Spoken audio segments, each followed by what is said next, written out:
and a quarter note is worth 1 beat. 4/4 time is a pretty standard time signature used in a lot of music, especially rock. However, on top of Bonham's steady 4/4 time, the string and guitar are playing in a 3/4 feel, meaning that there's only 3 beats to each phrase. As a result, the drum and string phrases only sync up on the strong beat once every 12 beats. Let's give it a listen.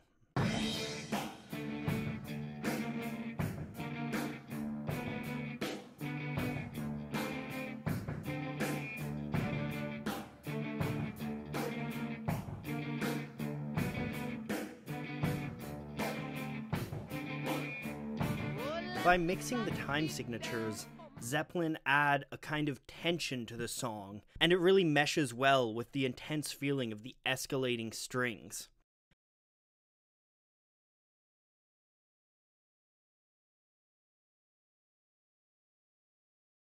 In order to do these kind of time signature tricks, the band needs to be rock solid with their rhythm, which comes from Bonham. This relationship is pushed to its limits in Black Dog. The song is an acrobatic exercise in time signatures and phrasing, but it keeps a steady rock feel throughout, thanks to Bonham. One of the most interesting parts of the song is the pre-chorus. In this section, the guitar and bass riffs actually move by half a beat with each repetition. The band is effectively playing in 9/8 time over Bonham's 4/4 drums, but you wouldn't know it without a close inspection. Listen to the way that the guitar hook moves around the drum beat, never matching up in the same part of the bar.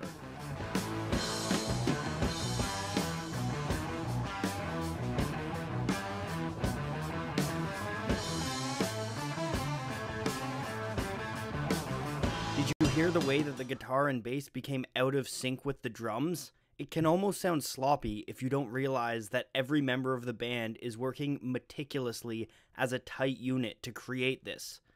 John Paul Jones called the kind of feeling that it creates a stomp groove, and this kind of groove can't exist without Bonham locking down the beat. With a less steady drummer, this breakdown could have easily fallen into chaos. So let's look at one more drum piece. Fool in the Rain is hands down my favorite Bonham beat, and it's absolutely incredible. There's a lot going on in this beat, so let's see if we can't break it down. So first of all, the beat is polyrhythmic, meaning that there are 2 different rhythms happening simultaneously. One of the rhythms comes from the hi-hat, where Bonham lays down steady triplets, opening and closing the hats for emphasis on certain notes. He complements this with ghost notes on the snare, notes that are barely audible and more meant to provide a feel to the song than anything else. Beneath this comes the second rhythm, where Bonzo plays a swung halftime shuffle on his bass and snare.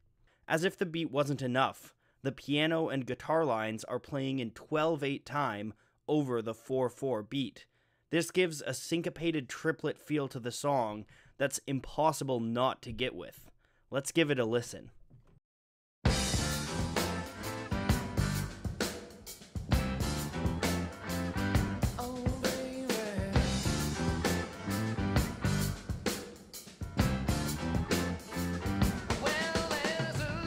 John Bonham was a truly one-of-a-kind drummer, and his steady foundation. Gentlemen, now when we come back, 3 gentlemen I spent the weekend with, Robert Plant, Jimmy Page, and John Paul Jones. We'll be right back. 1, 2, 3.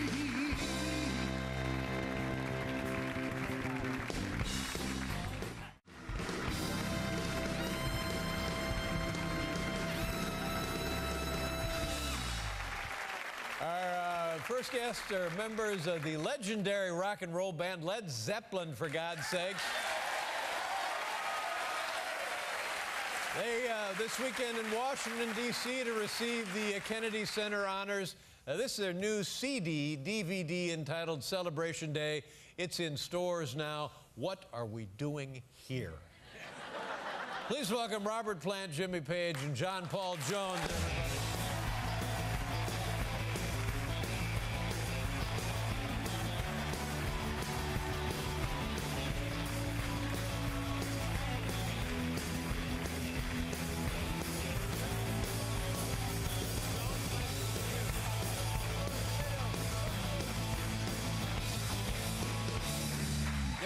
Yeah. Thank you very much. What do you think?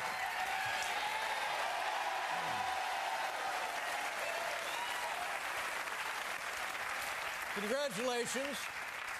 Robert, I had met before from the show.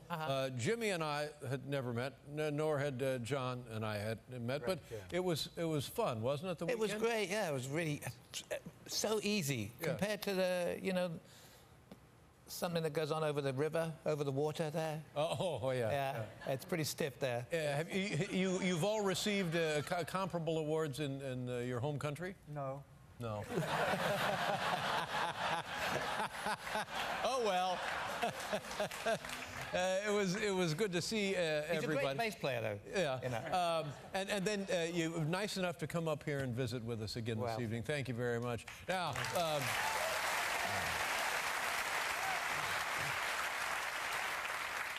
Buddy Guy also receiving the Kennedy Center Honor. Oh, yeah. I know a Buddy Guy through Paul Schaefer, who brought Buddy Guy here early on in the 80s when we started the show, and he's been here many times. Buddy Guy is a name that influenced everybody when you were kids? Oh, yeah, absolutely. Absolutely. When we... like, for example, Jeff Beck and myself, we were still probably teenagers when we heard Buddy Guy, but... Just hearing the... I remember being with Jeff and playing the vinyl with which was called Folk Festival of the Blues, where Buddy Guy's really young on it, and he's playing with Muddy Waters, and Sonny Boy Williamson, etc., you know, Howling Wolf.